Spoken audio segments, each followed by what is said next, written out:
সুপ্রিয় শিক্ষার্থী, অনলাইন ক্লাসে আবার তোমাদের স্বাগতম জানিয়ে শুরু করছি নবম শ্রেণীর ভোকেশনাল শাখার ড্রেস মেকিং এক প্রথম পত্র বিষয়ে আলোচনা করব। আমি Manasi Rani Mukhopadhyay, trade instructor, dress making, সরকারি সিএস পাইলট মডেল মাধ্যমিক বিদ্যালয়। প্রিয় শিক্ষার্থী, আজ আমরা দ্বিতীয় অধ্যায়ে পোশাকের শ্রেণী বিন্যাস নিয়ে আলোচনা করব। তোমরা খেয়াল করো, আমরা আজ এই অধ্যায়ে যা জানতে পারবো, পোশাকের প্রকারভেদ সম্পর্কে আমরা জানতে পারবো, পোশাকের শ্রেণী বিন্যাস সম্পর্কে জানতে পারবো। তারপরে টপ পোশাকটা কি, বটম পোশাক কি, পুরুষের পোশাকের শ্রেণী বিন্যাস, মহিলাদের পোশাকের শ্রেণী বিন্যাস এবং শিশুদের পোশাকের শ্রেণী বিন্যাস সম্পর্কে জানবো। আজ আমরা এই যে 7টা প্রশ্ন আমি লিখে দিয়েছি, এই বিষয়ে আমি আজ তোমাদের সঙ্গে আলোচনা করব। তোমরা সবাই খেয়াল করো, তোমরা সবাই যে 7টা পয়েন্ট আমি এখানে লিখে দিয়েছি, সবাই তোমরা খাতা লিখে নাও।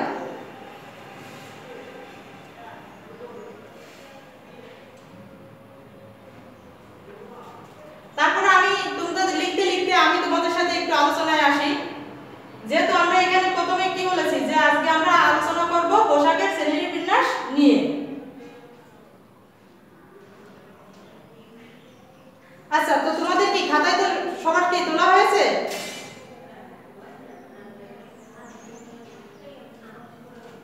আচ্ছা, আমি উপর থেকে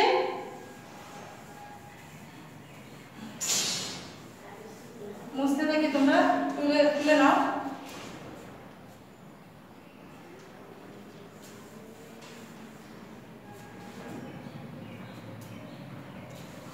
আচ্ছা, খেয়াল করো তাহলে সবাই। আমরা তার আগে শুরুতে একটু আলোচনা করে নেই যে গঠন, আকৃতি, প্রকৃতি এবং ফ্যাশনের উপর ভিত্তি করে বিভিন্ন ব্যক্তি বিভিন্নভাবে এই পোশাকের শ্রেণীবিন্যাস করেছে। যে যেভাবেই করুক না কেন, পোশাক কিন্তু 3 প্রকার। তাহলে পোশাক কয় প্রকার? পোশাক 3 প্রকার। তাহলে 3 প্রকার কি কি খেয়াল করো। এক হচ্ছে কি পুরুষের পোশাক, 2 মহিলাদের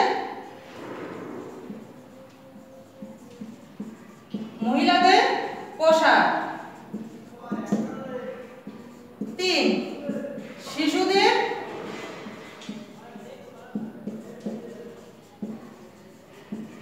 পোশাক। এখন আমরা এই পুরুষের পোশাককে আমরা আবার 2 শ্রেণীতে বিভক্ত করেছি। 2 শ্রেণীতে বিভক্ত করা হয়েছে। প্রত্যেকটা পোশাককে, এই পুরুষের পোশাক, মহিলাদের পোশাক, শিশুদের পোশাক, একে আবার কি 2 শ্রেণীতে বিভক্ত করা হয়েছে। দেখো, তাহলে পুরুষের পোশাককে 2টো শ্রেণীতে বিভক্ত করা হয়েছে। সেটা কি কি? এক, টপ পোশাক, 2 কি বটম পোশাক। এবার খেয়াল করো, এই টপ পোশাকটা কি আর বটম পোশাকটা কি, এটা সম্পর্কে তো আমাদের জানতে হবে।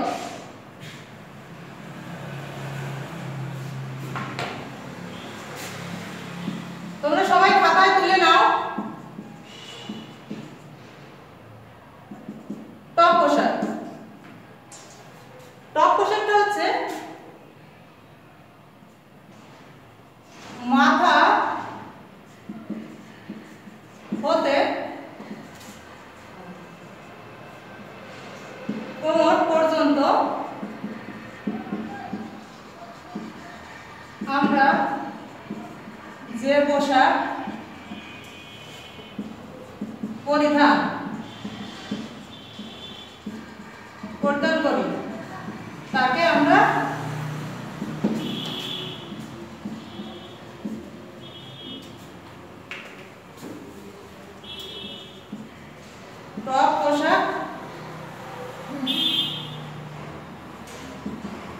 বলি। তাহলে টপ পোশাকটা কি? যে এটা হচ্ছে শরীরের উপরের অংশ, মাথা হতে কোমর পর্যন্ত আমরা যে পোশাক পরিধান করি তাকে আমরা টপ পোশাক বলি। সবাই তুলে নিয়েছো নিশ্চয়ই খাতায়। এবার খেয়াল করো, বটম পোশাক।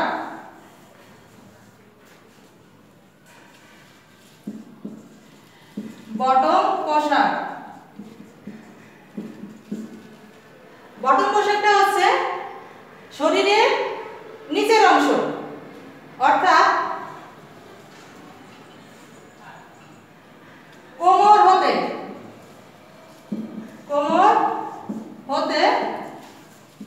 পা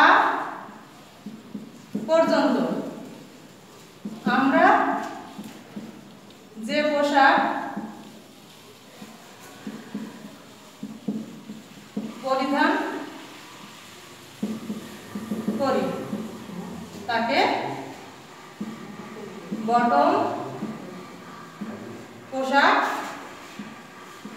বলা হয়। তাহলে টপ এবং বটম, টপ এবং বটম এই দুটো সম্পর্কিত কি আমরা বুঝতে পেরেছি। টপ শরীরের মানবদের কি শরীরের উপরের অংশ, মাথা হতে কোমর পর্যন্ত যে পোশাক পরিধান করি সেটি হচ্ছে আমাদের টপ পোশাক। আর বটমটা হচ্ছে কি শরীরের নিচের অংশ, কোমর হতে পা পর্যন্ত আমরা যে পোশাকটা পরিধান করি সেটি হচ্ছে আমাদের বটম পোশাক। আচ্ছা খেয়াল করো, এবার আমাদের 4 নম্বর প্রশ্ন ছিল কি যে পোশাকের শ্রেণী বিন্যাস। এবার পোশাকের শ্রেণী বিন্যাস বলতে কি পোশাকের শ্রেণী বিন্যাস, টপ পোশাক আর বটম পোশাক।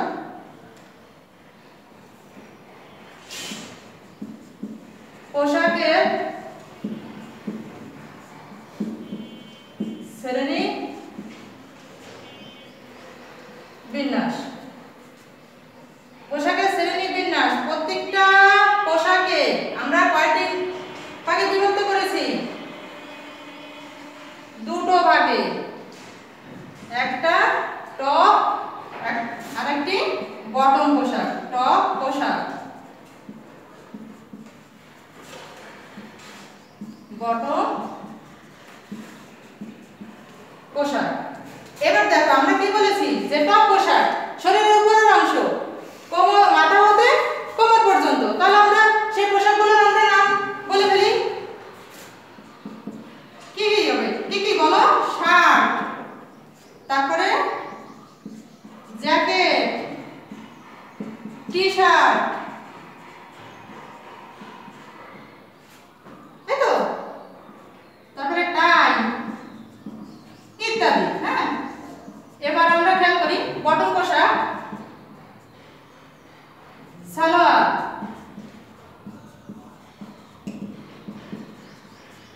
পায়জামা,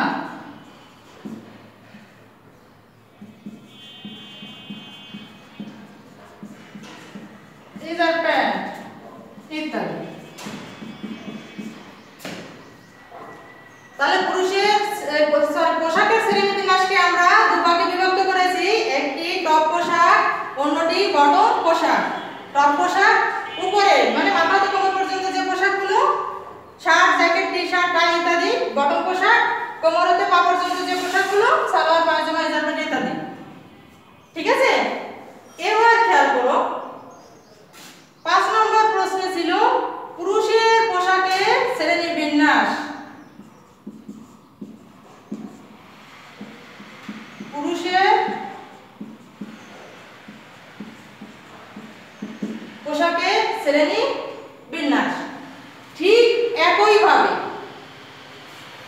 পুরুষের পোশাকের শ্রেণী বিন্যাসকে ওটাকেও দুভাগে তোমার ভাগ করে, ঠিক কি টপ পোশাক আর বটম পোশাক।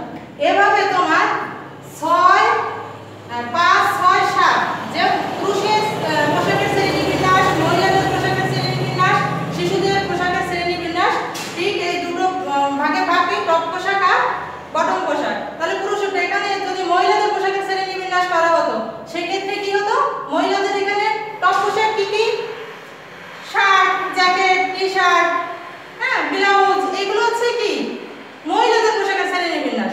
সেই ক্ষেত্রে আবার এই যে বটম পোশাকের ক্ষেত্রে কি সালোয়ার, পায়জামা, ঠিক, পেটিকোট, এগুলো হচ্ছে কি বটম পোশাক মহিলাদের। আবার সেক্ষেত্রে তোমরা খেয়াল করো, এখানে যদি বলি শিশুদের পোশাকের শ্রেণীবিন্যাস, তাহলে একই আসবে, টপ পোশাক, বটম পোশাক। শিশুরা টপ পোশাক কি কি পরে, বটম পোশাক কি কি পরে, ঠিক একইভাবে শিশুদের কি কি আসবে, পুরো T-shirt, shirt, polo shirt, jacket, এগুলো শিশুরা টপ পোশাক হিসেবে ব্যবহার করে। অন্যদিকে তোমার বটম পোশাক শিশুরা কি তোমার পায়জামা ইউজ করে, ইজার প্যান্ট ইউজ করে, এটা কি বটম পোশাক হিসেবে আমরা ব্যবহার করি, তাই তো? শিশুদের পোশাকের শ্রেণীবিন্যাসটা ঠিক সেম একই আসবে, জাস্ট যে যেটা ইউজ করে ঠিক সেই। টপ পোশাকের ক্ষেত্রে টপ পোশাক, বটম পোশাকের ক্ষেত্রে বটম পোশাক।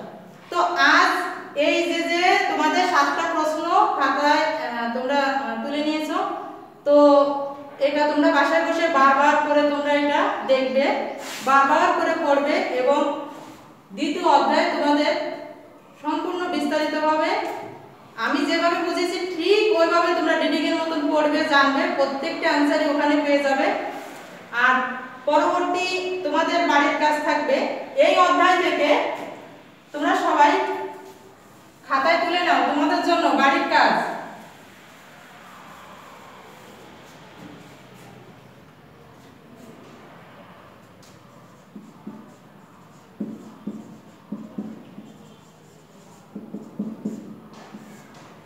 তোমাদের জন্য বাড়ির কাজ তোমরা খাতায় তুলে নাও। প্রশ্ন থাকবে একদম সিম্পল সহজ একটা প্রশ্ন। পুরুষের পোশাক ও মহিলাদের